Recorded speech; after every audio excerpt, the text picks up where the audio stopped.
Muy buenos días a todos y bienvenidos a esta clase que corresponde al primer contenido de nuestra quinta unidad, donde nos adentraremos en un tema que, a primera vista, podría parecer una mera formalidad burocrática o un simple trámite administrativo exigido por el reglamento, pero les pido encarecidamente que durante los próximos minutos cambien radicalmente esa perspectiva y entiendan la verdadera magnitud de lo que vamos a estudiar hoy. Estamos hablando de la redacción técnica de informes y partes policiales, una habilidad crítica que puede marcar la diferencia absoluta entre que un delincuente enfrente la justicia o quede en libertad por tecnicismos, y aún más importante para ustedes, puede determinar si su carrera profesional se consolida con prestigio o termina manchada por cuestionamientos sobre su credibilidad ante los tribunales de justicia. Este documento, el parte policial, es aquel que ustedes tendrán que elaborar obligatoriamente cada vez que intervengan en un operativo, atiendan un llamado de emergencia o realicen una aprehensión en flagrancia, y aunque a menudo se llena con premura, quizás sobre el capó de un patrullero y con la adrenalina aún corriendo por las venas tras una persecución, deben grabar en su mente que ese papel será leído y analizado palabra por palabra, coma por fiscales, jueces y abogados defensores, convirtiéndose en la piedra angular de su credibilidad cuando deban testificar. Para ilustrar la gravedad de esto, permítanme contarles una historia real ocurrida en Guayaquil hace un par de años con un agente, a quien llamaremos Juan, quien realizó una intervención operativa impecable al responder a un llamado del ECU 911 por un robo en la Alborada. Llegó en tiempo récord, identificó al sospechoso, lo persiguió, lo aprehendió y recuperó la evidencia, pero al redactar su parte, escribió algo como: procedí a la captura del delincuente que cometió el delito de robo, cometiendo el error fatal de incluir conclusiones jurídicas que no le competen y usar lenguaje subjetivo. 6 meses después, en la audiencia de juicio, el abogado defensor destruyó su credibilidad preguntándole si él, como policía, tenía la facultad legal para determinar la configuración de un delito o si había estudiado derecho para llegar a esa conclusión, lo que provocó que el juez cuestionara la legalidad de la aprehensión, todo por una mala elección de palabras en el reporte inicial.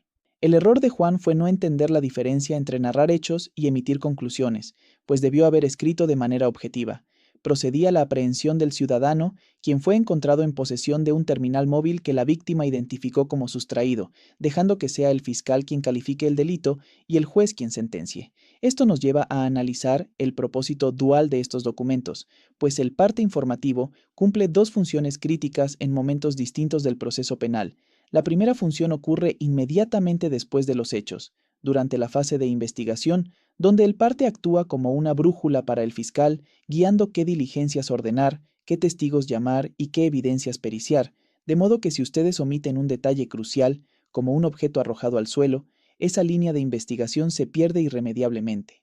La segunda función, y quizás la más tensa para el agente, ocurre meses después en el juicio oral, donde debido al principio de oralidad, el parte no se lee públicamente como prueba autónoma, sino que sirve para que ustedes refresquen su memoria antes de declarar y puedan reconstruir mentalmente la escena con precisión cronológica y espacial. Sin embargo, deben tener muy presente que el abogado defensor también tendrá una copia de ese documento y lo estudiará minuciosamente buscando cualquier inconsistencia para atacar su credibilidad. Si en el parte escribieron que el sospechoso vestía de rojo y en el juicio dicen que era azul, esa pequeña contradicción será usada para argumentar ante el juez que su memoria no es confiable y por ende todo su testimonio carece de valor. Por esta razón, el parte no es un simple trámite, sino su escudo protector en la audiencia y su herramienta de defensa profesional.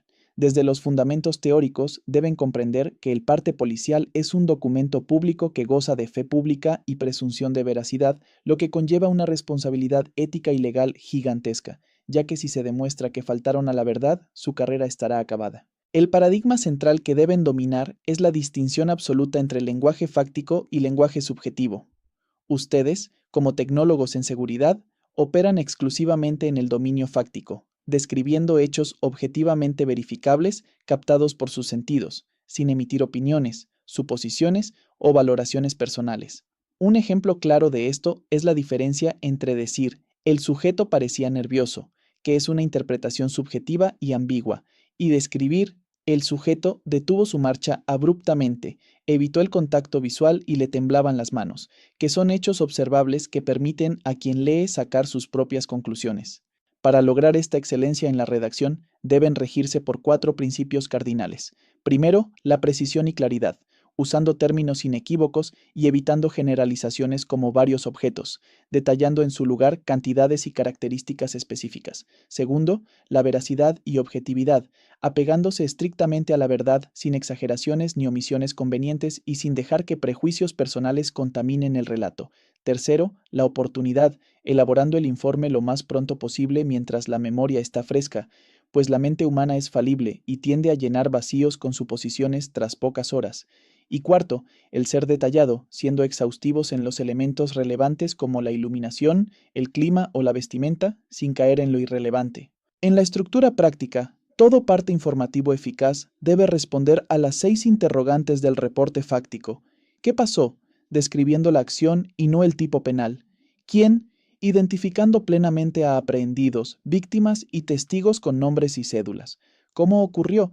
Narrando el modus operandi de forma secuencial. ¿Cuándo? Estableciendo una cronología exacta con fecha y hora de cada evento. ¿Dónde? Detallando la ubicación con referencias específicas, calles y características del entorno. ¿Y por qué? Justificando la razón legal de la intervención, ya sea por flagrancia, orden judicial o auxilio inmediato. De estas interrogantes, la cronología es vital.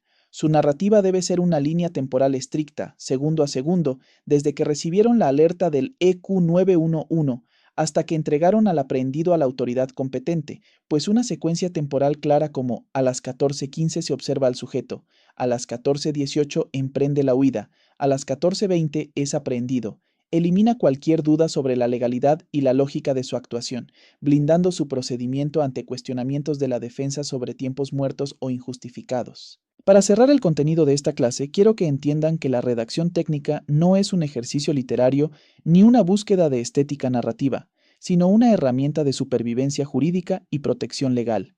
Es el respaldo sólido que tendrán cuando estén sentados en el banquillo de los testigos, bajo la inmensa presión de un contrainterrogatorio agresivo, enfrentando a un abogado que intentará hacerlos parecer incompetentes o mentirosos.